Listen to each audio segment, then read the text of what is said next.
My name is Brian Booten. I'm the director of the Albemarle Pamlico Sounds program for the Nature Conservancy out here on the Outer Banks. This is Brian Booten's office, a place on the Outer Banks called Nags Head Woods Preserve. We have about 1,400 acres of deciduous maritime forest here. This is the best example of deciduous maritime forest that we have on the east coast of the United States. That's one reason the Nature Conservancy worked with the towns of Kill Devil Hills and Nags Head to purchase land here in 1978 to create the preserve. The Conservancy grew the preserve over the next several decades.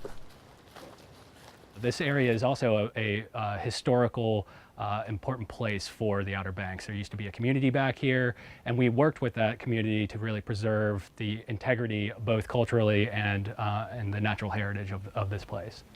Basically, we are bound on two sides by some very large sand dunes. To the north is Run Hill, and to the south is Jockey's Ridge. And those two sand dunes are what makes this place possible.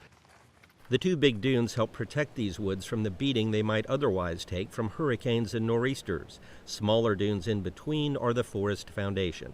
And so we've got a mix of swamp forest in some areas. We've got some tree species that you don't see anywhere else outside of the Piedmont in here.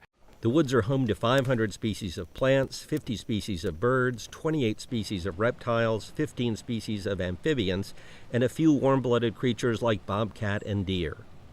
There are lots of ponds in the preserve, some carpeted with duckweed and some not. There's a little bit of everything in these woods, and you get a lot of topography, which is something that you don't get much on the Outer Banks. We've got 14,000 people who register as a visitor here every year, and we've got countless others that use it. We've got visitors that come from pretty much all 50 states and about 20 or so countries every year. Most people come for a hike. We've got some regulars around here that run every day. We've got 7 miles of trails. They're open dawn till dusk, 7 days a week, 365 days a year. And we have both pet-friendly trails as well as some more strenuous trails, some that actually kind of feel like you're in the mountains when you're walking up and down the sand dunes. There are ADA accessible trails too. I bring my dog here with my family a lot. We like to go down to the end of the Roanoke Trail, and he likes to play around in the water. My son fishes in some of our ponds here. They are experiences most people don't expect to find at the Outer Banks.